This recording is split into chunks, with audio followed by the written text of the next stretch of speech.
Good evening students, मैं आनंद त्रिपाठी आप सभी का स्वागत करता हूं आपके अपने YouTube channel आस्थाना in house Gurukul पर। आइए, जैसा कि आप सभी देख रहे थे कि पेटकुल बैच के माध्यम से हम सभी जीएस के प्रश्नों की विस्तृत एवं व्याख्यात्मक श्रृंखला का धीरे धीरे अध्ययन कर रहे थे। उसी क्रम में हम लोग आगे बढ़ते हैं। एक प्रश्नों के माध्यम से कैसे हम 4 प्रश्नों को टैकल करते हैं वो सब यहाँ पे देखेंगे। एक प्रश्न के ऑप्शन में 4 ऑप्शन है और चारों को आपको जानना जरूरी है अगर वो इंपॉर्टेंट है तो। इसी तरीके से हम पिछली क्लास में देखे और आगे आज देखते हैं। चलिए बिना समय गवाए हम लोग ध्यान देते हैं आज के प्रश्नों पर। प्रश्न संख्या 61 आपके सामने है। प्रश्न को ध्यान पूर्वक पढ़िए और उसके बाद उस प्रश्न का उत्तर दीजिए। चलिए, प्रश्न संख्या 61, उत्तर प्रदेश राज्य में शहर पीतल के बर्तन और हस्तशिल्प के लिए प्रसिद्ध है। 4 शहर दिए हुए हैं, इसमें से एक शहर जो है पीतल के बर्तन और हस्तशिल्प के लिए प्रसिद्ध है। बताइए कौन सा शहर हो सकता है। चारों ऑप्शन आप पढ़िए। Option A Saharanpur, option B Moradabad, option C Agra और डी लखनऊ। देखिए, लखनऊ तो सभी जानते हैं, लखनऊ किस लिए प्रसिद्ध है? चिकनकारी के लिए। चिकनकारी कपड़े पे जो कढ़ाई की जाती है, नक्काशी चिकन के कपड़े, वही चिकनकारी है, उसके लिए लखनऊ प्रसिद्ध है। ठीक है। और लखनऊ को एक नाम से और जानते हैं। किस नाम से जानते हैं? नवाबों का शहर। किस नाम से? नवाबों का शहर। चलिए अब बताइए, आगरा सभी जानते हैं, आगरा में ताजमहल है, ताज नगरी के नाम से हम उसको जानते हैं।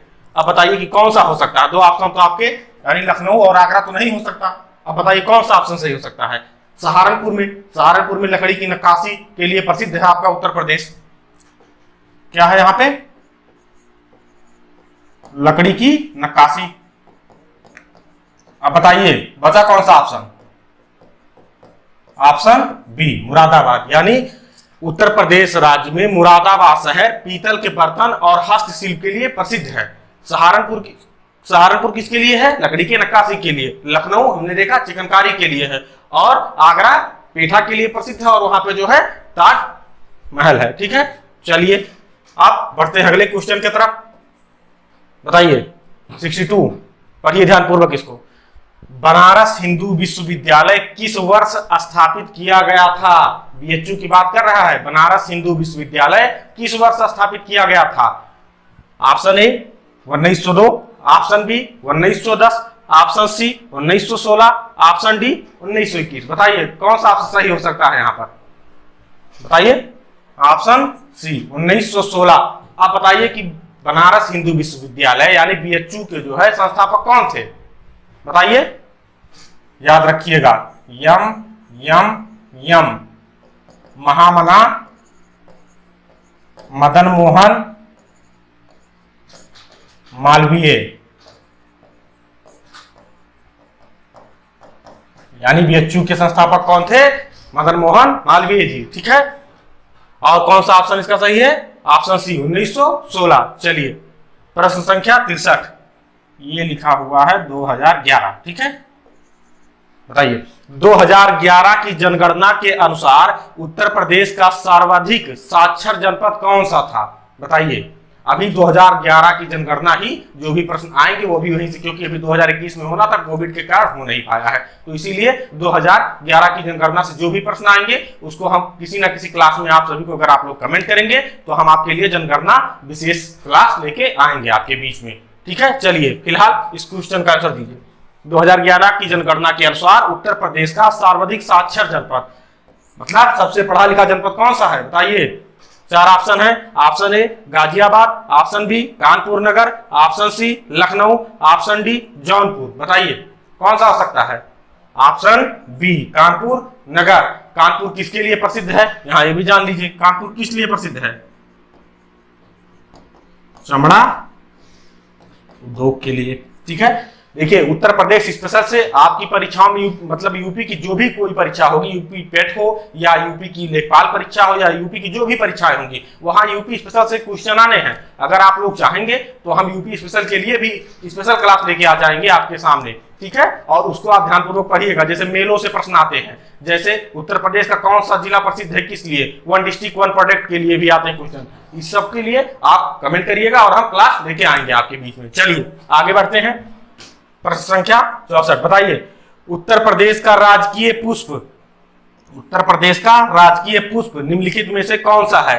ऑप्शन ए ब्रह्मकमल, ऑप्शन बी कलिहारी, ऑप्शन सी गुलाब, ऑप्शन डी पलाश। बताइए कौन सा है राजकीय पुष्प हमारे यहाँ का?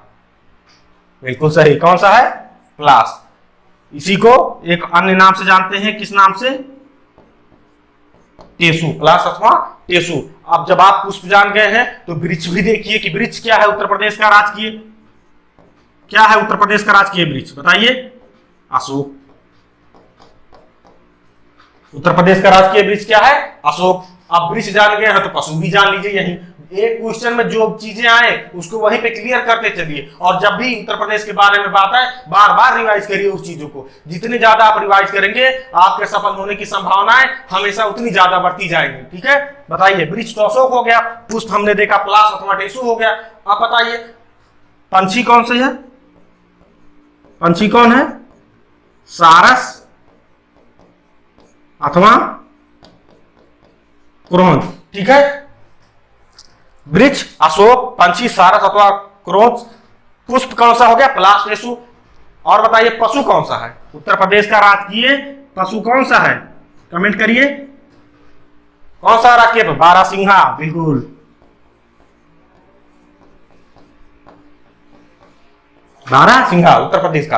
अब देखिए जब ऐसे चीजों को पढ़ेंगे, यानी जब भी उत्तर प्रदेश स्पेशल से कोई चीज आए तो आप इन चीजों को तत्काल रिवाइज करिए कि वृक्ष कौन सा है, पंछी कौन सा है, पशु कौन सा है और पुष्प कौन सा है। ठीक है, और एक क्वेश्चन हाल ही में पूछा गया है कई बार, उसको भी यहीं पे क्लियर करते चलिए कि उत्तर प्रदेश का राजकीय चिन्ह में क्या क्या है। ऐसा क्वेश्चन पूछा गया है कि उत्तर प्रदेश का जो चिन्ह है उसमें क्या क्या है, बताइए। देखिए राजकीय चिन्ह में क्या है? एक वृत्त है, इसमें दो मछलियां हैं और एक तीर धनुष है, एक तीर धनुष है और ये दो आपकी मछलियां हैं। ये आपका जो है राजकीय उत्तर प्रदेश का चिन्ह है। ठीक है, इतनी चीजें यहां क्लियर हुई। इसी के साथ आगे बढ़िए, प्रश्न संख्या 65 बताइए दुमपुख्त, दुमपुख्त उत्तर प्रदेश में की एक लोकप्रिय, किसकी लोकप्रिय प्रक्रिया है? मतलब दुमपुख्त किस चीज के लिए लोकप्रिय प्रक्रिया है? चार ऑप्शन है आपके सामने। ऑप्शन ए व्यंजन पकाने की विधि, ऑप्शन बी कपड़ा सिलाई, ऑप्शन सी बीज बोने की विधि, ऑप्शन डी लकड़ी पर नक्काशी। बताइए कौन सा सही होगा? दमपुख्त क्या किस लिए प्रयोग किया जाता है? बताइए। ऑप्शन ए व्यंजन पकाने की विधि, खास तौर से मांसाहारी व्यंजन के लिए लखनऊ में ये दमपुख्त की विधि अपनाई जाती है। चलिए आगे बढ़ते हैं, प्रश्न संख्या 66 आपके सामने, पढ़िए ध्यानपूर्वक क्या कहना चाह रहा है। भोजन के समय खाद्य पदार्थों को सजाने की औपचारिक परंपरा निम्नलिखित में से कौन है? यानी जब भोजन को थाली में निकाला जाता है तो उसको सजावट जो की जाती है उसकी एक औपचारिक परंपरा कौन सी है? इनमें से चार ऑप्शन है आपके सामने। Option A zardozi, option B chikankari, chicken curry नहीं है ये चिकनकारी, चिकनकारी, ऑप्शन सी दस्तरखान, ऑप्शन डी इनमें से कोई नहीं। बताइए भोजन को जो परोसा जाता है तो कौन सा उसका जो सजावट के तरीके से कौन सा हो सकता है? चिकनकारी अभी हम आप लोगों को बताए कि कपड़े पे कढ़ाई की जाती है, नक्काशी की जाती है लखनऊ में, वो चिकनकारी हो गया आपका। ठीक है, दरदोजी भी जो है आपके कपड़ों पे नक्काशी की जाती है। आप बताइए कि इनमें से कोई एक ऑप्शन तो हो सकता है या इनमें से कोई नहीं है, बताइए कौन सा सही हो सकता है? बिल्कुल सही, कौन सा? दस्तरखान। दस्तरखान ही है कि भोजन के समय खाद्य पदार्थों को सजाने की औपचारिक परंपरा को क्या कहते हैं? दस्तरखान कहते हैं। चलिए अगले प्रश्न की तरफ बढ़ते हैं, प्रश्न संख्या 67 बताइए उत्तर प्रदेश के किस शहर को सिरेमिक सिटी, देखिए आज के आपके सेशन में उत्तर प्रदेश स्पेशल से कई क्वेश्चन लिए गए हैं। ये बताने का अर्थ है कि आप लोग उत्तर प्रदेश स्पेशल में कितने मजबूत हैं, और अगर नहीं भी हैं तो आप कमेंट करिए, हम लोग यूपी स्पेशल की क्लास आपके लिए लेके आएंगे। जीएस का सेशन चलता रहेगा, अलग समय पे आपको कुछ ना कुछ छोटा छोटा कंटेंट, जैसे कभी हम लोग आपको मेले पढ़ा देंगे, कभी जो है आपको हम त्योहार पढ़ा देंगे, या कभी नृत्य पढ़ा देंगे, ऐसे ऐसे छोटे छोटे कंटेंट, या जिलों के बारे में, मंडल के बारे में 10-10 मिनट का, ज्यादा लंबा वीडियो नहीं, जिससे आप कभी भी चलते चलते उसको एक बार देख लीजिए और आपका यूपी स्पेशल साथ साथ मजबूत होता चले। ठीक है, चलिए बताइए उत्तर प्रदेश के किस शहर को सिरेमिक सिटी कहा जाता है? चार ऑप्शन है आपके सामने। Option A Lucknow, option B Moradabad, option C Prayagraj, option D Khurja. बताइए सिरेमिक सिटी के नाम से कौन सा शहर है? बिल्कुल सही, कौन सा शहर है? खुर्जा। खुर्जा कहां है? बुलंदशहर में। कहां पड़ता है? बुलंदशहर में। ठीक है, ऐसे ही चीजों को आगे करना है। प्रयागराज, प्रयागराज क्यों प्रसिद्ध है? प्राचीन नगरी है, गंगा का संगम यहाँ पे उपलब्ध है, इसलिए प्रयागराज प्रसिद्ध है। ठीक है, चलिए अगले प्रश्न की तरफ। प्रश्न संख्या 68। बताइए, प्रश्न को पढ़िए ध्यानपूर्वक। उत्तर प्रदेश का एक छोटा सा शहर अपनी लाल मिट्टी के सजावटी बर्तनों के लिए जाना जाता है। बताइए कौन सा शहर है जो अपनी लाल मिट्टी के सजावटी बर्तनों के लिए जाना जाता है उत्तर प्रदेश का? चार ऑप्शन है आपके सामने। Option A Bareilly, option B Meerut, option C Chunar, option D Firozabad. बताइए, देखिए फिरोजाबाद किस लिए प्रसिद्ध है? फिरोजाबाद किस लिए प्रसिद्ध है? कांच के वस्तुओं के लिए, खासतौर से चूड़ियां, झूमर, जो भी शीशे के आते हैं, झूमर, चूड़ियां, ये सब, ये कहां है? फिरोजाबाद। ठीक है, अब बताइए मेरठ, जानते हैं आप लोग, कौन सा है? लाल मिट्टी की सजावटी। बताइए, बिल्कुल सही, कौन सा option? Option C Chunar. Chunar की जो है लाल मिट्टी के सजावटी बर्तनों के लिए प्रसिद्ध है। चलिए प्रश्न संख्या 69 पढ़िए ध्यानपूर्वक, क्या कहना चाह रहा है? नृत्य और संगीत, नृत्य और संगीत की एक शैली से संबंधित लखनऊ घराना, कौन सा घराना? लखनऊ घराना का दूसरा नाम क्या है?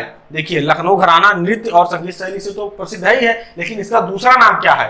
चार ऑप्शन आपके सामने हैं। ऑप्शन ए उत्तर घराना, ऑप्शन बी नृत्य घराना, ऑप्शन सी योगी घराना, ऑप्शन डी पूर्व घराना।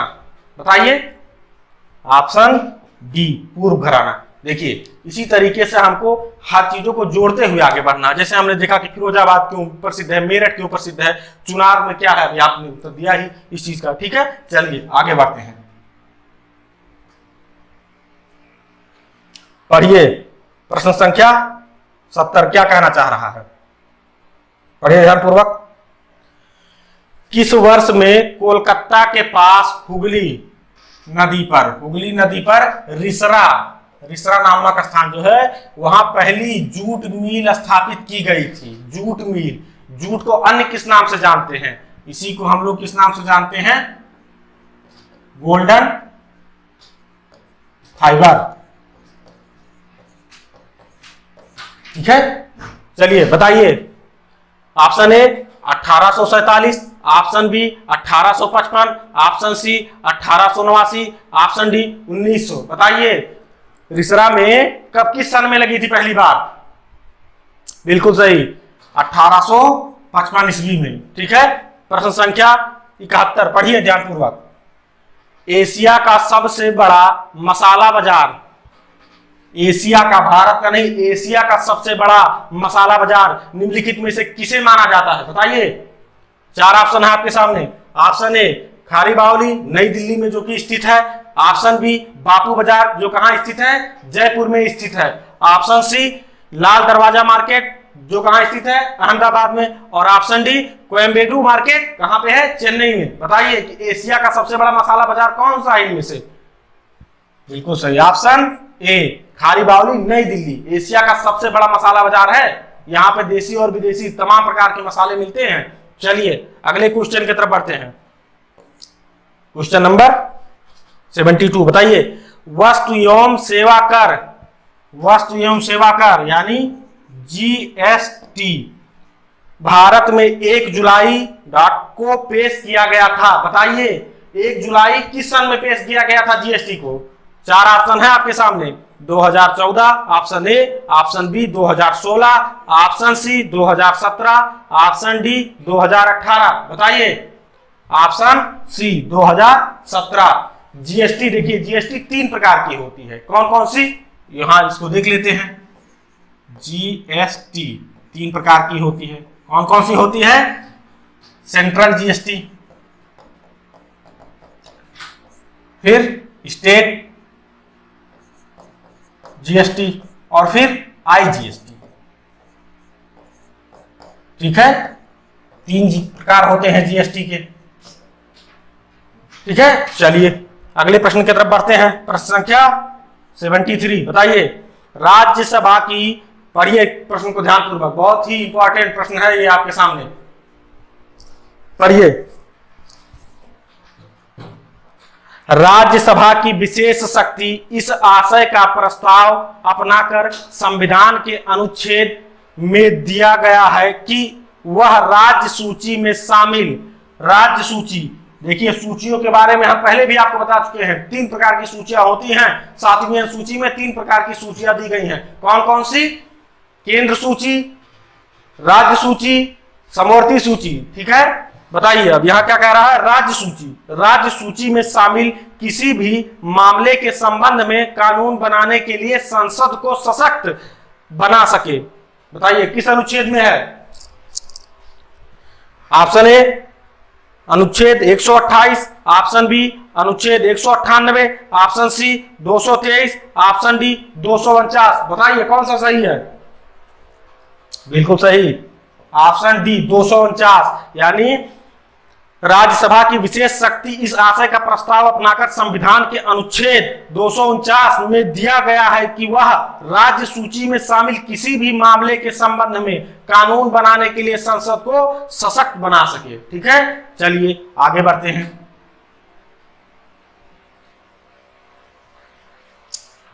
पढ़िए प्रश्न संख्या 74 ध्यानपूर्वक और इसका उत्तर दीजिए। केंद्र सरकार के विभिन्न मंत्रालयों आदि विभागों के काम की जांच करने के लिए विभाग से संबंधित अस्थायी समितियों की स्थापना में की गई थी ताकि संसद के प्रति सरकार की जवाबदेही को और मजबूत किया जा सके। चलिए किस सन में की गई थी ये पूछ रहा है आपसे।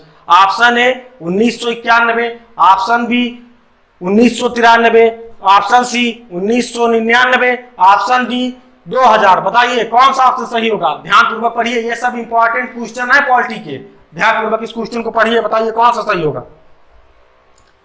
Option A 1991, option B 1993, option C 1999 और ऑप्शन डी 2000। बताइए, बिल्कुल सही है ऑप्शन बी 1993। ठीक है, चलिए अगले क्वेश्चन की तरफ बढ़ते हैं। क्वेश्चन नंबर 75, किस अनुच्छेद के प्रावधानों के तहत लोकसभा और राज्यसभा की संयुक्त बैठक को राष्ट्रपति द्वारा बुलाया जा सकता है? ठीक है, बताइए। ऑप्शन ए अनुच्छेद 93, ऑप्शन बी अनुच्छेद 105, ऑप्शन सी अनुच्छेद 108, ऑप्शन डी अनुच्छेद 116। बताइए किस अनुच्छेद के तहत राष्ट्रपति लोकसभा और राज्यसभा की संयुक्त अधिवेशन को बुलाता है? बताइए, बिल्कुल सही अनुच्छेद 108। अब बताइए, बुलाता तो राष्ट्रपति है लेकिन इसकी अध्यक्षता, यानी इस जो है सेशन को जब राष्ट्रपति बुलाते हैं संयुक्त बैठक, तो इसकी अध्यक्षता कौन करता है? इसकी अध्यक्षता लोकसभा अध्यक्ष करते हैं। कौन करते हैं? लोकसभा अध्यक्ष करते हैं, ना कि राष्ट्रपति। राष्ट्रपति बुलाते हैं, अध्यक्षता कौन करते हैं? लोकसभा अध्यक्ष करते हैं। चलिए प्रश्न संख्या 76 ध्यानपूर्वक पढ़िए इसको। पहले क्या कहना चाह रहा है? लोकसभा में मतदान करते समय टाई, ये टाई नहीं है इसको, टाई की स्थिति में किसके पास निर्णायक वोट डालने का अधिकार होता है? यानी जब भी लोकसभा में किसी मुद्दे पे मतदान होता है और मान लीजिए ऐसी स्थिति बन जाए कि उस मुद्दे के पक्ष में भी उतने वोट हों और विपक्ष में भी उतने वोट हों, तो बताइए कि निर्णायक वोट कौन देगा इसके बाद? ठीक है, 4 ऑप्शन है आपके सामने। ऑप्शन ए प्रधानमंत्री, ऑप्शन बी लोकसभा अध्यक्ष, ऑप्शन सी राष्ट्रपति, ऑप्शन डी उपराष्ट्रपति। बताइए, ऑप्शन बी लोकसभा अध्यक्ष। ठीक है, चलिए अगले प्रश्न की तरफ बढ़ते हैं। प्रश्न संख्या 77 क्या कह रहा है? पढ़िए ध्यानपूर्वक इसको, पढ़िए। उस पड़ोसी राष्ट्र की पहचान करें जिसके साथ भारत अपनी सबसे लंबी सीमा साझा करता है। यानी किस पड़ोसी देश के साथ हम अपनी सबसे लंबी सीमा साझा करते हैं? ठीक है, देखिए option A Nepal, option B चीन, option C Myanmar, option D Bangladesh. किसके साथ हम अपने सबसे लंबी सीमा साझा करते हैं, बताइए। ऑप्शन डी बांग्लादेश, 4000 किलोमीटर से ज्यादा, ठीक है। और सबसे कम हम किसके साथ सीमा साझा करते हैं, यहां वो भी जान लीजिए। सबसे कम किसके साथ, अफगानिस्तान के साथ। किसके साथ, अफगानिस्तान के साथ, मात्र 106 किलोमीटर, ठीक है, मात्र 106 किलोमीटर। और सबसे लंबी बांग्लादेश के साथ, ठीक है। अब यहां से आप लोग का काम क्या है, आप चीन के साथ कितना हम सीमा साझा करते हैं उसको नोट डाउन कर लीजिए तत्काल। और मैं नेपाल के साथ हम लोग कितना, जब इस तरीके से आप पढ़ाई करेंगे तो यकीन मानिए कि एक प्रश्न के माध्यम से आपके कई प्रश्न हो जाएंगे। या एग्जामिनर भविष्य में अगर पूछ ले आपसे कि हम चीन के साथ कितनी सीमा साझा करते हैं, नेपाल के साथ हम कितनी सीमा साझा करते हैं, तो अगर आप यहां उस चीज को किए रहेंगे तो एग्जाम में जाएंगे और सीधा उस चीज को आप तत्काल टिक कर देंगे बिना समय गवाए हुए। चलिए बढ़ते हैं अगले प्रश्न की तरफ। पढ़िए ध्यानपूर्वक, प्रश्न संख्या 78 आपके सामने है। पढ़िए ध्यानपूर्वक, क्या कहना चाह रहा है। निम्नलिखित में से किस विकल्प के जरिए हमारे शरीर को एमिनो एसिड प्राप्त होता है, एमिनो एसिड प्राप्त होता है, बताइए किससे होता है। Option A carbohydrate, option B वसा, option C protein, option D vitamin. बताइए एमिनो एसिड हमारे शरीर को किससे प्राप्त होता है, बताइए। सही उत्तर है आपका ऑप्शन सी प्रोटीन से। एमिनो एसिड किससे प्राप्त होता है, प्रोटीन से हमारे शरीर में प्राप्त होता है। चलिए प्रश्न संख्या 79 पढ़िए ध्यानपूर्वक, क्या कहना चाह रहा है। निम्नलिखित में से किस विटामिन को एस्कॉर्बिक एसिड कहा जाता है, एस्कॉर्बिक एसिड किस विटामिन को कहा जाता है। अगर आप लोगों ने कल की वीडियो देखी होगी तो वहां हमने जिक्र किया था, बताइए। Option A vitamin A, option B vitamin B, option C vitamin C, option D vitamin D. बताइए किसको कहा जाता है ascorbic acid, option C vitamin C, ठीक है। चलिए प्रश्न संख्या 80 पढ़िए ध्यानपूर्वक, क्या कहना चाह रहा है। पढ़िए ध्यानपूर्वक प्रश्न संख्या 80 को। खाना बनाते समय निम्नलिखित में से कौन सा विटामिन अत्यधिक ताप के कारण, अत्यधिक ताप हाई टेम्परेचर के कारण आसानी से नष्ट हो जाता है। बताइए कौन सा विटामिन है कि खाना बनाते समय अत्यधिक टेम्परेचर के कारण नष्ट हो जाता है।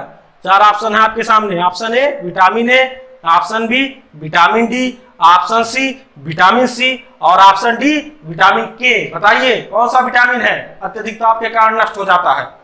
बिल्कुल सही उत्तर कौन सा है, ऑप्शन सी विटामिन सी, ठीक है। चलिए अगले प्रश्न की तरफ बढ़ते हैं। प्रश्न संख्या 81 पढ़िए ध्यानपूर्वक इसको। किस तापमान पर पानी का घनत्व, ये लिखा हुआ है 0 डिग्री सेंटीग्रेड, ये 4 डिग्री सेंटीग्रेड और ये 100 डिग्री सेंटीग्रेड और ये 250 डिग्री सेंटीग्रेड। अब बताइए किस तापमान पर पानी का घनत्व अधिकतम होता है। Option A 0 degree centigrade, option B 100 degree centigrade, option C 4 degree centigrade, option D 250 degree centigrade. बताइए कौन सा सही होगा। बिल्कुल सही ऑप्शन सी 4 डिग्री सेंटीग्रेड। चलिए प्रश्न संख्या 82 पढ़िए ध्यानपूर्वक, क्या कहना चाह रहा है। भारत में निम्नलिखित में से किस बैंक ने सर्वप्रथम इंटरनेट बैंकिंग सेवाओं की पेशकश की थी, यानी नेट बैंकिंग सेवाओं की पेशकश सर्वप्रथम किस बैंक ने की थी। बताइए option A HDFC, option B SBI, option C ICICI और ऑप्शन डी यस बैंक। किस बैंक ने सर्वप्रथम की थी, बताइए। ऑप्शन सी ICICI बैंक ने की थी, ठीक है। चलिए आगे बढ़ते हैं। चलिए प्रश्न संख्या 83 पढ़िए ध्यानपूर्वक, क्या कहना चाह रहा है। भारतीय हरित क्रांति के दौरान निम्न में से किन अनाजों, हरित क्रांति, कल हम लोगों ने श्वेत क्रांति देखा था तो हरित क्रांति के बारे में चर्चा किया था, ठीक है। चलिए, हरित क्रांति के दौरान निम्न में से किन अनाजों का अत्यधिक उत्पादन किया गया? जब हरित क्रांति का दौर था उस समय किन अनाजों का सबसे ज्यादा उत्पादन किया गया, बताइए। ऑप्शन ए गेहूं और ज्वार, ऑप्शन बी चावल और ज्वार, ऑप्शन सी गेहूं और चावल, ऑप्शन डी ज्वार और कपास। बताइए कौन सा ऑप्शन सही है? ऑप्शन सी गेहूं और चावल, ठीक है। अब बताइए हरित क्रांति के जनक कौन थे? कौन थे भारत के हरित क्रांति के जनक?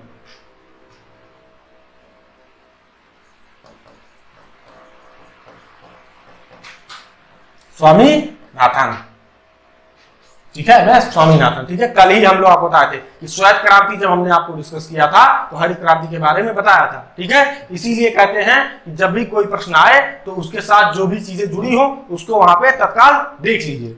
चलिए अगले प्रश्न को पढ़िए। प्रश्न संख्या 84, बताइए उत्तर प्रदेश का निम्न में से कौन सा जिला काली मिट्टी के बर्तनों के लिए प्रसिद्ध है? बताइए काली मिट्टी के बर्तनों के लिए उत्तर प्रदेश का कौन सा जिला प्रसिद्ध है? 4 ऑप्शन है आपके सामने। Option A Varanasi, option B Azamgarh, option C Bulandshahr और ऑप्शन डी बाराबंकी। बताइए ऑप्शन बी आजमगढ़, ठीक है। चलिए आगे प्रश्न संख्या 85, पढ़िए ध्यानपूर्वक। क्या कह रहा है? राधा के जन्म स्थान के रूप में निम्न में से किस स्थान को जाना जाता है? किसके? राधा के जन्म, बताइए किस स्थान को जाना जाता है? 4 ऑप्शन है आपके सामने। Option A Vrindavan, option B Mathura, option C Dwarka, option D Barsana. देखिए चारों स्थान जो हैं कहीं ना कहीं राधा कृष्ण से जुड़े हुए हैं। अब बताइए कि राधा के जन्म के किस स्थान को जानते हैं जन्म स्थान के रूप में? बिल्कुल सही, ऑप्शन डी बरसाना, ठीक है। चलिए अगले प्रश्न की तरफ बढ़ते हैं। प्रश्न संख्या 86, पढ़िए ध्यानपूर्वक। पहला राष्ट्रीय पंचायती राज दिवस किसके द्वारा घोषित किया गया था? पहला राष्ट्रीय पंचायती राज दिवस, पंचायती राज दिवस किसके द्वारा घोषित किया गया था?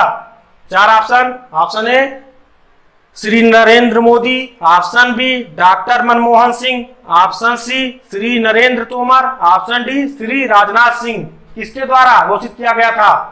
बिल्कुल सही, डॉक्टर मनमोहन सिंह जी के द्वारा घोषित किया गया था। बताइए पहली बार अगर आपसे पूछा जाए कि पंचायती राज दिवस कब मनाया गया था तो आप क्या आंसर देंगे?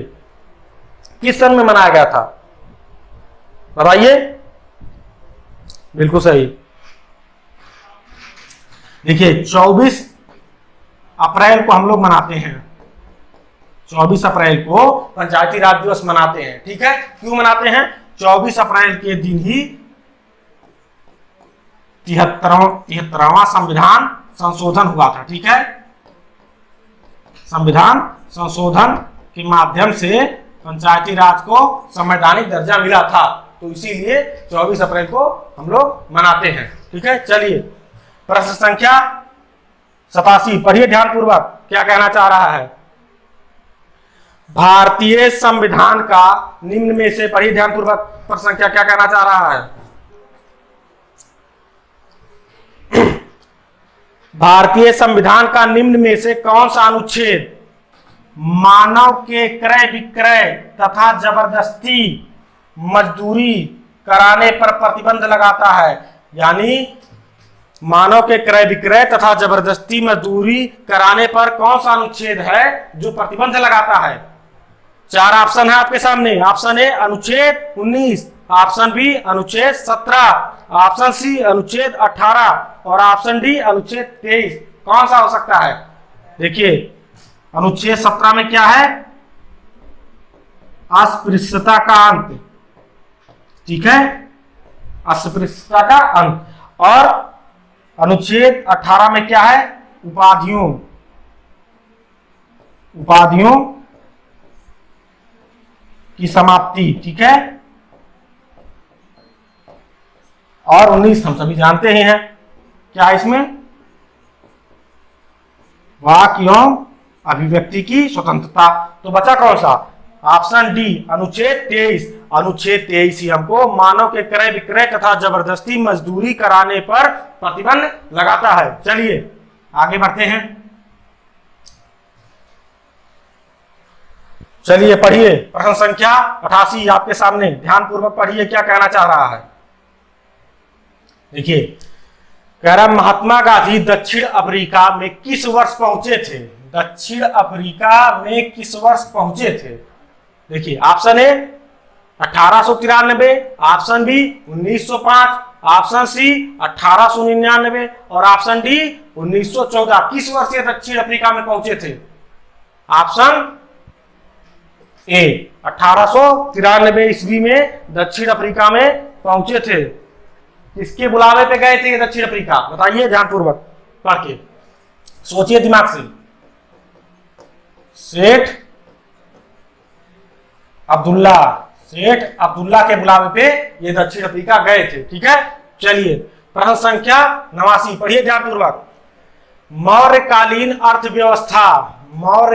अर्थव्यवस्था मुख्य रूप से किस पर निर्भर थी? ठीक है, बताइए। ऑप्शन ए कृषि अर्थव्यवस्था पर निर्भर थी, ऑप्शन बी व्यापार आधारित अर्थव्यवस्था थी, ऑप्शन सी उद्योग आधारित अर्थव्यवस्था थी या ऑप्शन डी युद्ध आधारित अर्थव्यवस्था थी। बताइए मौर्यकालीन अर्थव्यवस्था कैसी थी?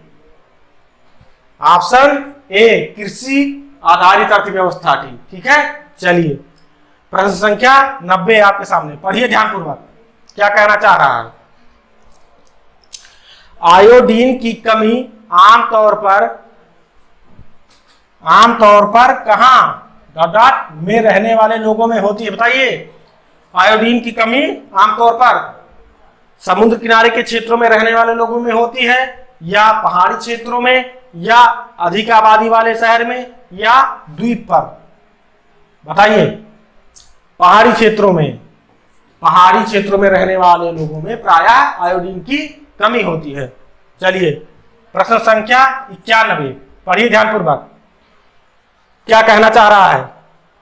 उत्तर प्रदेश के निम्नलिखित में से किस शहर में भारतीय रेल की कोच निर्माण इकाई आधुनिक रेल कोच फैक्ट्री स्थित है? बताइए उत्तर प्रदेश के किस शहर में आधुनिक रेल कोच फैक्ट्री स्थित है? बताएं। Option A Raebareli, option B Mughal Sarai, option C Prayagraj और ऑप्शन डी लखनऊ। कहां पे स्थित है? बिल्कुल सही, कहां पे? रायबरेली के लालगंज। चलिए अगले प्रश्न की तरफ, प्रश्न संख्या 92 आपके सामने, पढ़िए ध्यानपूर्वक। उत्तर प्रदेश में स्थित काशी एक प्रसिद्ध भारतीय तीर्थ केंद्र है। यह निम्नलिखित में से किस नदी के तट पर स्थित है? काशी विश्वनाथ की बात हो रही है, बनारस। बताइए किस नदी के तट पर स्थित है? 4 ऑप्शन है, गोमती, सरयू, गंगा, यमुना। बताइए। सभी जानते हैं गोमती के तट पर कौन है? लखनऊ। सरयू अयोध्या, श्री राम जन्मभूमि। अब बताइए यमुना या गंगा कौन सा हो सकता है? गंगा। काशी विश्वनाथ का मंदिर गंगा तट पर है। ठीक है, चलिए आगे बढ़ते हैं।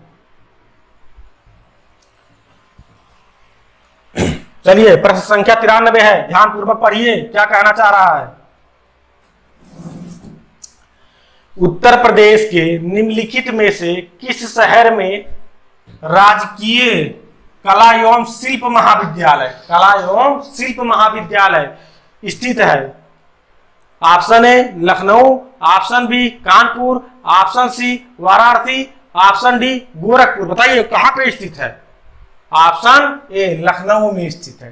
ठीक है, चलिए प्रश्न संख्या 94 पढ़िए ध्यानपूर्वक क्या कहना चाह रहा है। उत्तर प्रदेश का शहर फिरोजाबाद निम्नलिखित में से किस उद्योग के लिए प्रसिद्ध है? देखिए हमने कहा ना कि कुछ चीजें यूपी स्पेशल में बार बार पूछी जाएंगी, जैसे कौन सा शहर किस लिए, लखनऊ किस लिए प्रसिद्ध है, आगरा किस लिए प्रसिद्ध है, प्रयागराज किस लिए प्रसिद्ध है, प्रतापगढ़ किस लिए प्रसिद्ध है। तो इन सब चीजों के लिए एक क्लास आपके लिए लाई जाएगी जल्द से जल्द। लेकिन यहाँ इसका आप बताइए उत्तर, अभी हम पीछे ही इसको डिस्कस किए इस सवाल को, बताइए कौन सा है। Option A sari, option B cement, option C कांच, ऑप्शन डी ताले। बताइए किसके लिए, ऑप्शन सी कांच के लिए। ठीक है, इस तरीके से जब हम लोग रिलेट करते हुए पढ़ेंगे तो चीजें और आसान होती जाएंगी। और कोई चीज अगर आपके सामने 10 बार आए तो उसको 10 बार रिवाइज करिए, 100 बार आए 100 बार रिवाइज करिए। जितनी ज्यादा बार आप उस चीज को रिवाइज करेंगे, आप यकीन मानिए आपकी मजबूती आती जाएगी। चलिए प्रश्न संख्या 95, पढ़िए ध्यानपूर्वक क्या कहना चाह रहा है। निम्नलिखित में से किसने 1857 के विद्रोह को दबाने के लिए अंग्रेजों को सहायता प्रदान नहीं की थी, सहायता प्रदान नहीं की थी, यहां पूछा ध्यान से। ऑप्शन ए ग्वालियर के सिंधिया, ऑप्शन बी अवध की बेगम हजरत महल, ऑप्शन सी हैदराबाद के निजाम, ऑप्शन डी भोपाल की सिकंदर बेगम। देखिए इनमें से 3 लोगों ने जो है 1857 की क्रांति में अंग्रेजों की मदद की थी, लेकिन एक ने नहीं किया था। किसने नहीं किया था, ऑप्शन बी अवध की बेगम हजरत महल। इन्होंने अपने अल्पवयस्क पुत्र के साथ, क्या नाम था उसका, विरजिस कादिर, अंग्रेजों से लोहा लिया था। जैसे बिहार में किसने लोहा लिया था अंग्रेजों से, बताइए, बहुत फेमस नाम है, कुंवर सिंह जी ने। ठीक है, झांसी से किसने, झांसी की रानी। ठीक है, तो इस तरीके से 1857 के क्रांति में हमारे कुछ महान लोग जो है अंग्रेजों से लोहा लिए और कुछ लोग अंग्रेजों के साथ हो लिए। वो 3 नाम आपके सामने आपके बोर्ड पे हैं। चलिए प्रश्न संख्या 96, पढ़िए ध्यानपूर्वक। ब्रिटिश भारत सरकार ने बंगाल के विभाजन को लागू करने के निर्णय की घोषणा कब की थी, बताइए कब की थी। पढ़िए ध्यानपूर्वक, 4 ऑप्शन है आपके सामने।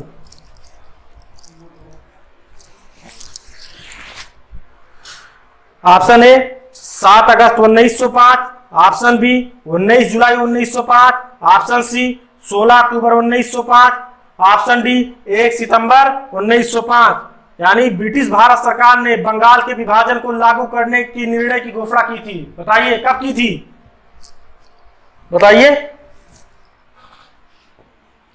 19 जुलाई 1905।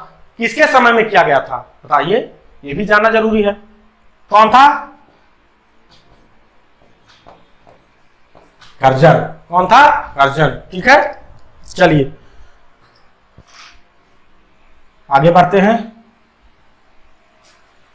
पढ़िए प्रश्न संख्या 97 आपके सामने है, ध्यानपूर्वक पढ़िए और उसके बाद इस प्रश्न का उत्तर दीजिए।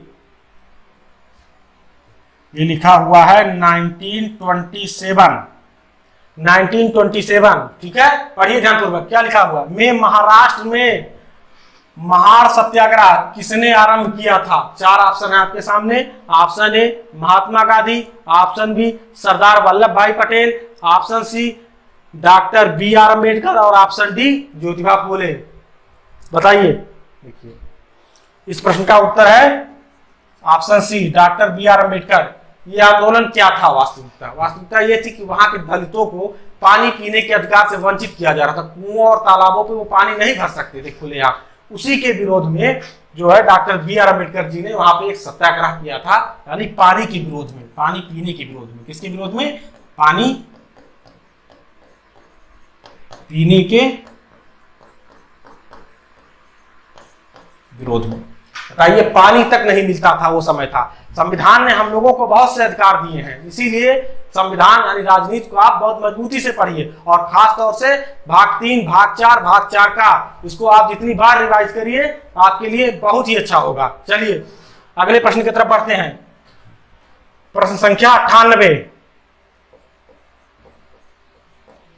1947 में लॉर्ड माउंटबेटन द्वारा घोषित भारत और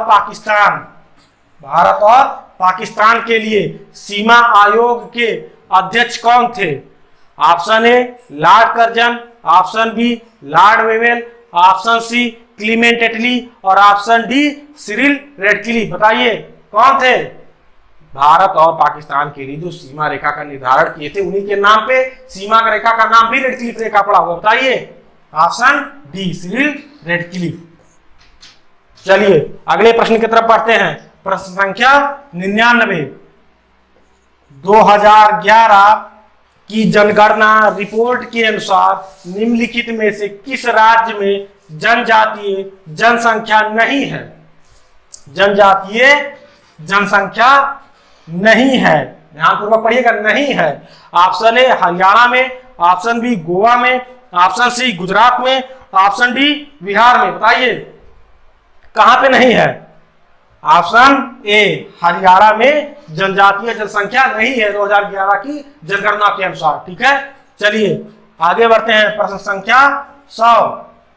भूटिया जनजाति जो अपनी पारंपरिक भव्यता, कला और पाक शैली के लिए व्यापक रूप से जानी जाती है, किस राज्य में पाई जाती है? भूटिया जनजाति। ठीक है, जनजातियों की एक अपनी कला होती है, एक अपनी भाषा होती है और एक अपनी उनकी जीवन शैली होती है। ठीक है, इसीलिए भारत सरकार कुछ जो विलुप्त प्राय जनजातियां हैं वहां पे जाने से टूरिस्टों को रोक लगाती है। जैसे आप लोग देखेंगे अंडमान निकोबार द्वीप समूह पे कुछ जगहों पे जाने से भारत सरकार रोक लगाती है। क्यों? क्योंकि आप वहां जाएंगे और उनकी जो जनजातीय विशेषताएं हैं वो धीरे धीरे नष्ट हो जाएंगी। चलिए बताइए, ऑप्शन ए सिक्किम में, ऑप्शन बी नागालैंड में, ऑप्शन सी अरुणाचल प्रदेश में, ऑप्शन डी त्रिपुरा में। बताइए, ऑप्शन ए सिक्किम में। देखिए आज आपके 100 प्रश्न पूरे हुए। इन 100 प्रश्नों के माध्यम से हम लोगों ने कई 100 प्रश्नों को देखे, कम से कम 200 प्रश्नों को तो हमने कवर ही किया होगा, क्योंकि हर प्रश्न में क्या चीजें जुड़ सकती हैं वो हम आपको दिखाते चल रहे हैं। आज आप देखे होंगे कि यूपी स्पेशल का भी अहमियत आपके परीक्षाओं में एक अच्छा खासा है। तो इसके लिए हम आप लोगों के लिए एक 10-10, 15-15 मिनट की छोटे छोटे क्लास जो है लेके आएंगे। कभी मेले लेके आ जाएंगे, कभी मंडलों के बारे में जानकारी, कभी यूपी स्पेशल की जो है कहाँ कौन सी जनजातियां पाई जाती हैं, ऐसे ऐसे छोटे छोटे वीडियो लेके आएंगे कि जीएस की सीरीज आपकी कंटिन्यू चलेगी और यूपी स्पेशल आपको किसी और समय पे मिल जाएगी। ठीक है, चलिए आज के लिए बस इतना ही, मिलते हैं अगले क्लास में। भारत माता की जय।